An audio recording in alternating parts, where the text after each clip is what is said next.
पीए वल्लभ शरण जी, बैठे रहिए। जय जय राधा वल्लभ श्री हरिवंश। गुरुदेव, आपके चरणों में कोटि कोटि नमन। गुरुदेव, शरणागत तथा निज मंत्र जपने में संयमता तथा निरंतरता का अभाव मन को व्यथित करता रहता है।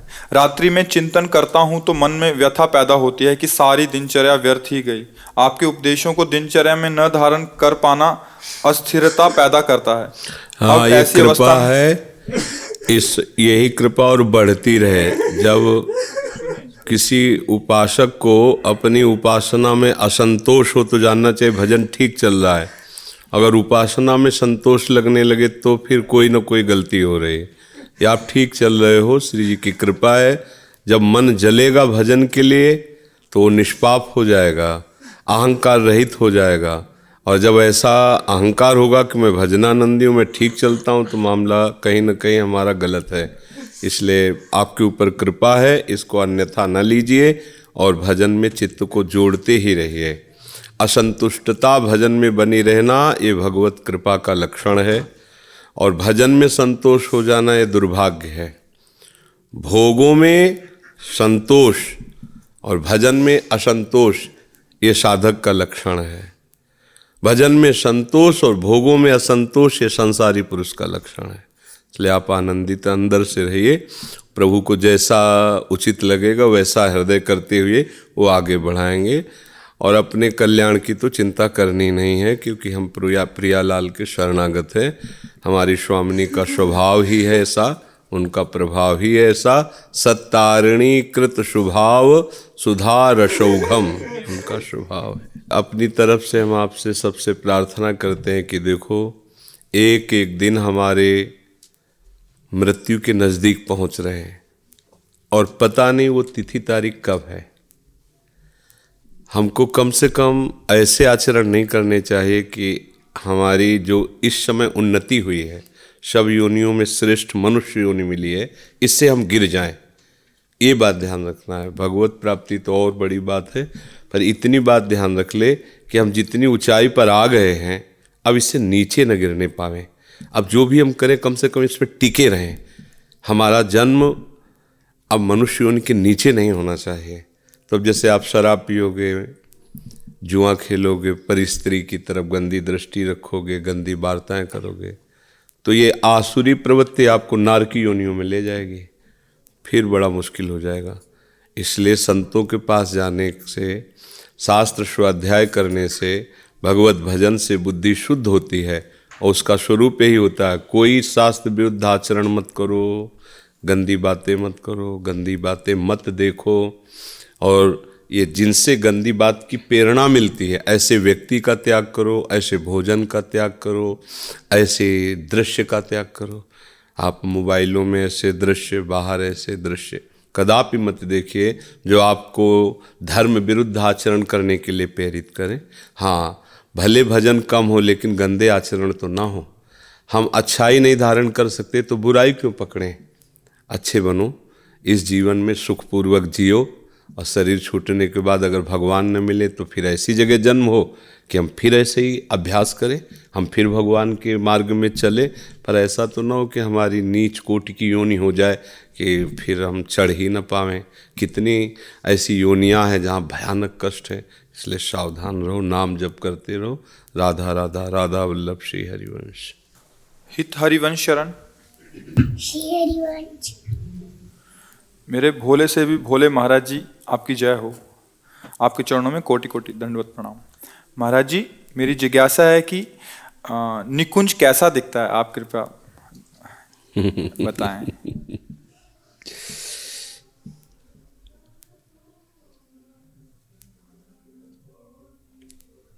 अरे तो बच्चा है। प्यारोढ़ुम क्षमते न यच्छु शुकादे नाम तो यद ध्यानगम, ऐसा है निकुंज। क्षमता नहीं है इन महापुरुषों की कि भी हमारी प्यारी जू के निज महल को ध्यान में रख ले। वृंदावन द्युति पत्र की उपमा को कछुनाए, कोटि कोटि बैकुंठ हो ते सम कहे न जाए।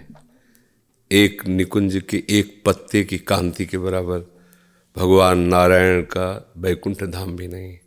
तो और की कहा चलावे। ये तो या रस को तबहि अधिकारी, कृपा करें श्री राधा प्यारी, कृपा लाडली तबहि करें श्री हरिवंश जो कर सिर धरें।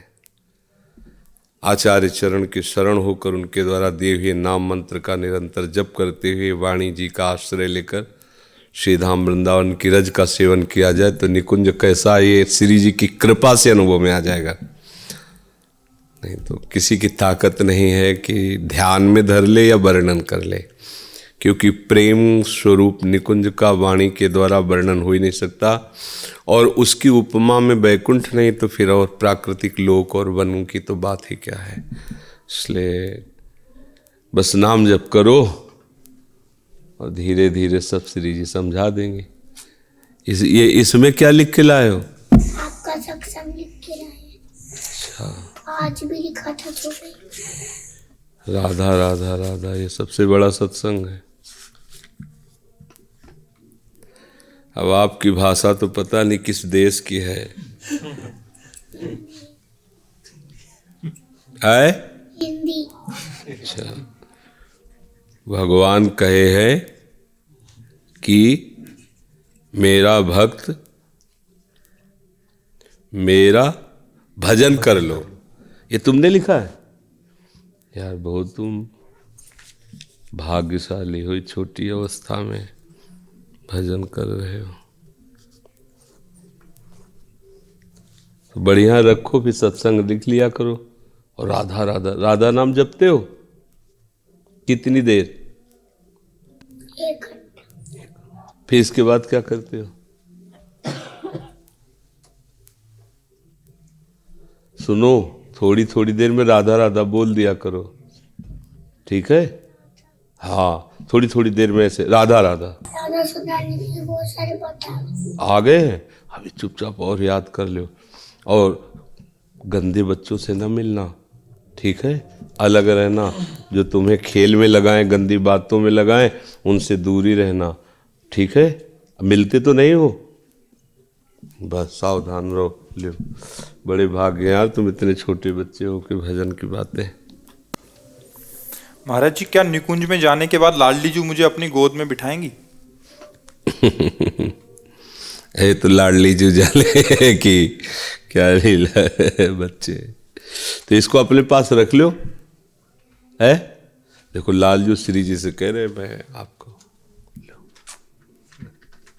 बिंदु जी जम्मू से। श्री हरिवंश गुरु जी, आपके चरणों में कोटि कोटि प्रणाम। गुरु जी, मेरे शरीर के पति देव जी 7 महीनों से वृंदावन वास कर रहे हैं और रिक्शा चला रहे हैं। हम भी उनके साथ साथ वृंदावन वास करना चाहते हैं, लेकिन वो आज्ञा नहीं दे रहे। कृपया मार्गदर्शन करें। किसका प्रश्न है? उनकी आज्ञा की इसमें जरूरत भी नहीं है। जबरदस्ती रहना चाहिए। पति हो जहाँ तुम हो वहीं मेरा जीवन, मेरा अधिकार है। उसमें प्रार्थना, हाँ कोई भी बैठा हो, शास्त्र सिद्धांत में किसी का चेहरा देख के उत्तर नहीं दिया जाता। शास्त्र सिद्धांत किसी की अनुमति नहीं हो। पानी ग्रहण करते समय हाथ बढ़ा करके स्वीकार किया गया था इसी बात के लिए कि जो भी कार्य है उनमें हम आप दोनों मिलकर चलेंगे। अर्धांगिनी अर्धांगिनी होती है, और अगर वो आपके समीप रहना चाहती है तो भगवान ना नहीं कर पाए आपकी क्या बात है। सीता जी के लिए बहुत बड़े बड़े महापुरुषों ने, जनक जी और बड़े बड़े ज्ञानियों ने बैठकर सवाल लगाए, कुछ दिन अयोध्या रह लेना, कुछ दिन जनकपुर रह लेना, कभी कभी इधर कभी कभी उधर, आपके लिए तो वनवास नहीं है। प्रभु ने भी कहा कि हमारी आज्ञा है आप यहीं अवध में रहो, गुरुजनों के पास रहो, माता को बहुत संतोष मिलेगा, क्योंकि हम जा रहे हैं तो कौशल्या माता को कम से कम आप रहोगी, तो दोनों पक्ष में प्राण बने रहेंगे सबके। जानकी जी ने कहा प्रभु आप ऐसा कैसे कह सकते हो? क्या तन के बिलक करके छाया को रखा जा सकता है क्या? नहीं रखा जाता। क्या मछली को जल से अलग करके जीवन दान दिया जा सकता है क्या? नहीं दिया जा सकता। तो प्रभु बस मुझे ना चक्रवर्ती सम्राट महाराज का महल अच्छा लगेगा और ना महाराज जनक जी का महल अच्छा लगेगा। आपके चरणों की समीपता यदि कुछ साथरी में व्यतीत करने को मिलेगी तो उसके सामने सब तुच्छ है। मुझे कुछ नहीं चाहिए।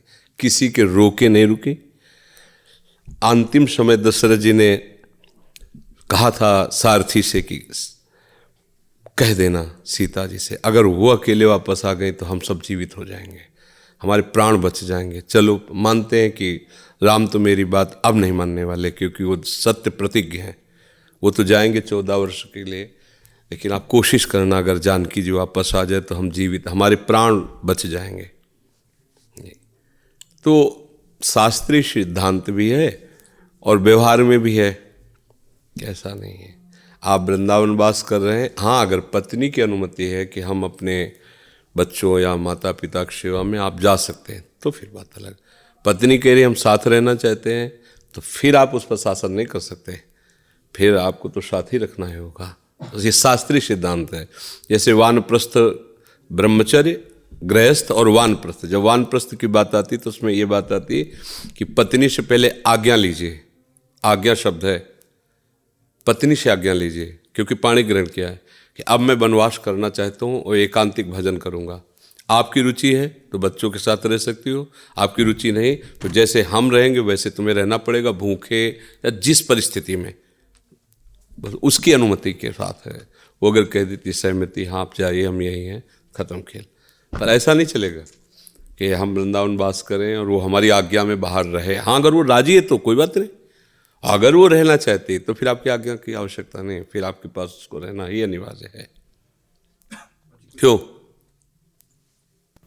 माता पिता हैं घर में, तो तुम्हारे माता पिता है ना, उसके माता पिता भाई बंधु तो सब आप हो। हाँ जी।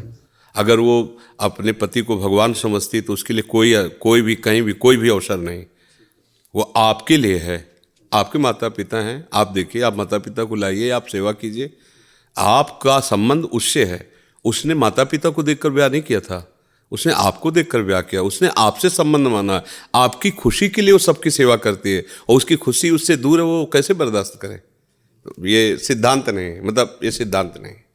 हाँ आपको उसके साथ उसको राजी करना होगा। अगर वो राजी है तो सार्स है, आपके 2 हाथ हैं, एक हाथ इधर से दे रहा है, एक हाथ उधर सेवा कर रहा, चलेगा। आपको उससे राजी करना होगा। अगर कहती नहीं हम वहाँ नहीं रहेंगे तो नहीं, फिर आप जहाँ हो उसका अधिकार है, शास्त्रीय और व्यवहारिक भी, शास्त्रीय भी और व्यवहारिक भी। वो आपके माता पिता की दासी नहीं है, वो आपकी दासी है। आप जहाँ हो वहीं उसकी सेवा है। आपको उसको राजी कर लो फिर कोई बात नहीं। हाँ अगर वो राजी हो जाती है सार्स तो कोई बात नहीं, कोई फिर वो उसकी राजी होना अति अनिवार्य है। आज यही सब भूल गए हैं, तभी अपनी अपनी रुचि के अनुसार फिर क्या हो रहा है कि ये सब दुनिया की जितनी दलिद्रता है ना, पापाचरण है, सब हो रहे हैं। पति अपना कहीं, पत्नी अपना कहीं, और उनका तलाक है, दुनिया का सब गंदगी जो है ना, सनातन धर्म में ये गंदगी नहीं थी, ये सब बाहर से आई जो दिमागों में गंदगी है ना, बेविचार प्रवृत्ति, ये सब हमारे धर्म में नहीं। बहुत गंभीर, शांत और मृदु व्यवहार करने वाला सनातन धर्म है। हिंदू धर्म कोई ऐसा नहीं है, पिट गया है लेकिन किसी को पीटने की इच्छा नहीं की है। आज क्या हो रहा है, ब्याह हो करके आया, पत्नी दूसरे लड़के से प्यार कर रही और जहर दे दिया, अपने पति को मार दिया।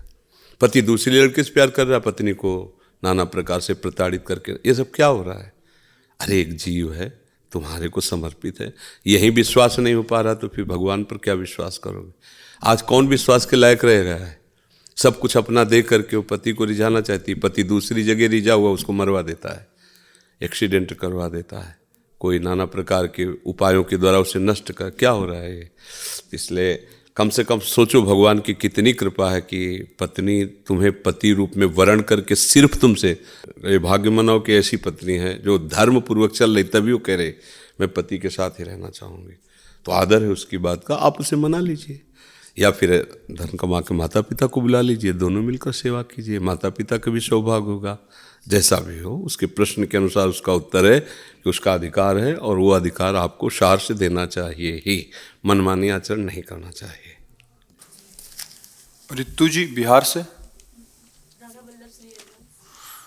राधा वल्लभ श्री हरिवंश महाराज, आपके चरणों में कोटि कोटि प्रणाम। महाराज, मैं बहुत एक दुविधा में हूँ। उन 3 दिनों में हम श्री जी की सेवा नहीं कर पा रहे, कैसे करें? शरीर के पति बाहर ड्यूटी पे रहते हैं, तो क्या विधि से? इसलिए नाम सेवा या विग्रह सेवा तब तक विराजमान नहीं करनी चाहिए जब तक दूसरा कोई उन दिनों में सेवा करने वाला ना हो। शास्त्रीय सिद्धांत मानना ही चाहिए, नहीं तो उससे बुद्धि मलिन हो जाती है। जो मासिक धर्म में ये रसोई सेवा, श्री जी की सेवा निषेध है 3 दिनों के लिए, तो निषेध है। इसीलिए छवि विराजमान कर ले, दर्शन कर ले, प्रणाम कर ले, पर श्री विग्रह सेवा या नाम सेवा तभी विराजमान करना चाहिए जब सेवा में 2 हों। अगर हमारा शरीर अपवित्र है तो फिर उनकी सेवा हो रही है, इसमें कोई गुंजाइश नहीं है। मंजू जी ऑस्ट्रेलिया से। जय जय श्री हरिवंश महाराज जी, आपके चरणों में कोटि कोटि प्रणाम। महाराज जी, मेरे शरीर के पति और बच्चे पहली बार वृंदावन आए हैं। आपसे प्रार्थना है कि आप उनको कृपा करके कुछ प्रेम रस मार्ग की ओर अग्रसर करें। प्रेम रस मार्ग किसका प्रश्न है? अरे नाम जप करो, गंदे आचरणों में न जाओ, बस इतनी पूरे जीवन भर बात मान लो तो बहुत बड़ी बात होगी। प्रेम रस मार्ग तो बहुत बड़ी बात है। हाँ, ये जो आज का तूफान चला है माया का, शराब पीना, मांस खाना, अंडा खाना, बॉयफ्रेंड गर्लफ्रेंड, बेविचार, इस पर ब्रेक लगा दो, इसको सुधार कर लो तो हमारे ऊपर बहुत कृपा हो जाएगी। प्रेम रस मार्ग में चलना तो ये तो बहुत बड़ी बहादुरी का काम है। ये तो उनका काम जिन्होंने सर्वस्व का बलिदान करके आगे बढ़े, चाहे देश प्रेम हो, गुरु प्रेम हो, हरि प्रेम हो। प्रेम मार्ग में तो कोई कायर थोड़ी चलते हैं, तो बहादुर चलते हैं कि हजारों चोट लगने पर भी कदम पीछे ना हो, कदम पीछे ना हो। ये वो मार्ग है प्रेम। तो पर इतना तो कर लो कि शराब न पियो, मांस न खाओ, अंडा न खाओ, पराई बहन बेटी या पराई पुरुष की तरफ गंदी वृत्ति से, इतना कर लो तो बहुत बड़ी कृपा हो जाएगी। बस बात समझ में आ जाए। नए नए बच्चे ना, हाँ, शराब पीना, ये बॉय फ्रेंड और गर्ल फ्रेंड, आज कोई फ्रेंड बनता है? फ्रेंड वही है, दोस्त वही है जो दोस्त को सुख देने के लिए अपनी ज़रूरत पड़े तो बलिदान कर दे, उसको अपवित्रता में थोड़ी ले जाए। माता पिता का प्यार छुटवा करके, उसके धर्म, उसकी भावनाओं का नाश करके, उसके शोषण की वृत्तियों को बढ़ा देना, ये कोई फ्रेंड है? कोई फ्रेंड है? अपनी वासनाओं के जाल में एक दूसरे को फंसा के खेलना कोई फ्रेंड है? फ्रेंड का मतलब क्या होता है? जब जान जाओगे तब समझ में आएगा। तो बचो, ये बॉयफ्रेंड गर्लफ्रेंड, इस भाव से बचो, ये गंदे व्यसन से बचो। छोटे छोटे बच्चे हैं, गंदी गंदी बातें।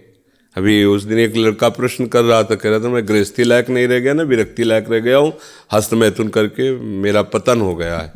तो वो अपनी बात थोड़ी कह रहा है, ऐसे हजारों बच्चे हैं, खिलवाड़ समझते हैं इसको। अब किसको समझाए? बात करो तो कहीं पुराने ज़माने के तो बाबा जी वाली बात कर रहे, शास्त्रों वाली बात। तो नए ज़माने में देख लो क्या होता है, क्या होता है।